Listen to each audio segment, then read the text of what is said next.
नमस्ते दोस्तों, welcome back to ज्ञान टेक गुरुजी चैनल। आज हम बात करेंगे एक बहुत इंपॉर्टेंट टॉपिक पर।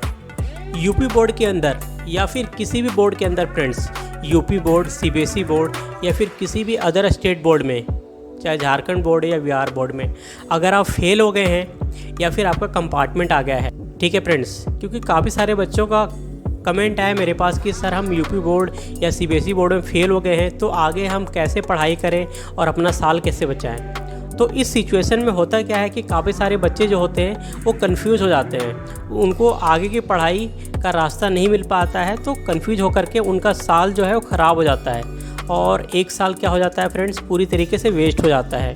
तो इस सिचुएशन में करना क्या है आपको आज मैं बताने वाला हूँ, ठीक है।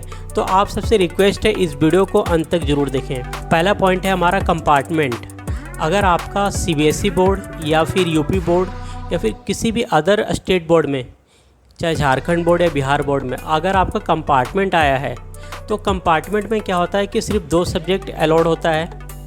कंपार्टमेंट में क्या होता है फ्रेंड्स, सिर्फ 2 सब्जेक्ट का पेपर आप दे सकते हैं, 1 या 2 सब्जेक्ट का। तो जिस बोर्ड में आपका कंपार्टमेंट आया है तो रिज़ल्ट आने के बाद लगभग 10 से 15 दिनों के अंदर आपका कंपार्टमेंट का फॉर्म आ जाता है ऑनलाइन।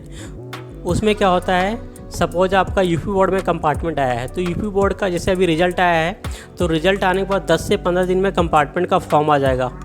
उसमें क्या होगा कि आप कंपार्टमेंट का आपको ऑप्शन मिल जाएगा, उसमें जिस सब्जेक्ट में आप फेल हुए हैं उसी सब्जेक्ट में आप फॉर्म भर के उसका पेपर दे सकते हैं और दोबारा से आपका रिज़ल्ट बन जाएगा।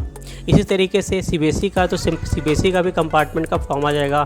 इसी तरीके से अदर स्टेट बोर्ड का है तो अदर स्टेट बोर्ड का भी कंपार्टमेंट का फॉर्म आ जाता है और कंपार्टमेंट का फॉर्म भर करके आप पेपर दे सकते हैं, ठीक है।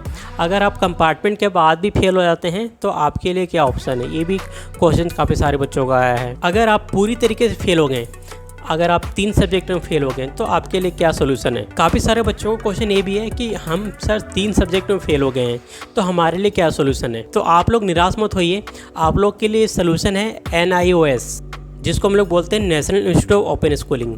NIOS एक ऐसा प्लेटफॉर्म है जो फेल स्टूडेंट को एक और चांस देता है अपने एजुकेशन में सुधार करने के लिए। आप NIOS के थ्रू 10th या 12th क्लियर कर सकते हैं फ्रेंड्स। अगर आप 3 सब्जेक्ट में फेल हैं और 2 सब्जेक्ट में पास हैं तो ध्यान रखिएगा, 2 सब्जेक्ट में जो पास हैं उसका आप लोग 2 सब्जेक्ट ऐड करवा करके 3 सब्जेक्ट अपने अकॉर्डिंग चूज़ कर लीजिए, ठीक है।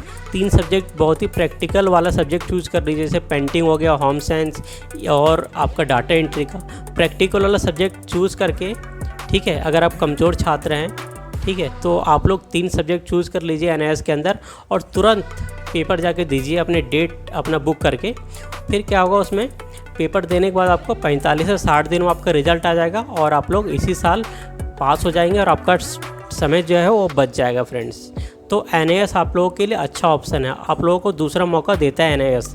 अगर आप फेल हो जाते हैं, चाहे किसी भी बोर्ड से फेल हो, या यूपी बोर्ड, बिहार बोर्ड, ठीक है, या सीबीएसई बोर्ड से, किसी भी स्टेट से फेल हैं तो NIOS से आप लोग पेपर दे सकते हैं। NIOS की मान्यता बहुत ज़्यादा है, ठीक है। आप लोग NIOS से पास होने के बाद चाहे सरकारी कॉलेज या प्राइवेट कॉलेज, किसी भी कॉलेज में आप लोग पेपर दे सकते हैं, किसी भी एंट्रेंस का एग्ज़ाम आप लोग दे सकते हैं, चाहे जेईई मेंस का एंट्रेंस देना हो या नीट का एंट्रेंस देना हो, किसी भी एंट्रेंस में बैठ सकते हैं और अपना क्लियर करके आप लोग आगे की पढ़ाई कर सकते हैं फ्रेंड्स, ठीक है। तो फ्रेंड्स, यह वीडियो आपको कैसा लगा कमेंट बॉक्स में कमेंट करके बताइए। अगर आपका और भी कोई नया क्वेश्चन हो तो कमेंट बॉक्स में कमेंट करके बताइए, आपके लिए वीडियो में ज़रूर लाऊंगा। मिलेंगे अगली वीडियो में, तब तक के लिए धन्यवाद। और इस चैनल को ज़्यादा से ज़्यादा लाइक, शेयर एंड कमेंट करें फ्रेंड्स, तभी मैं आपके लिए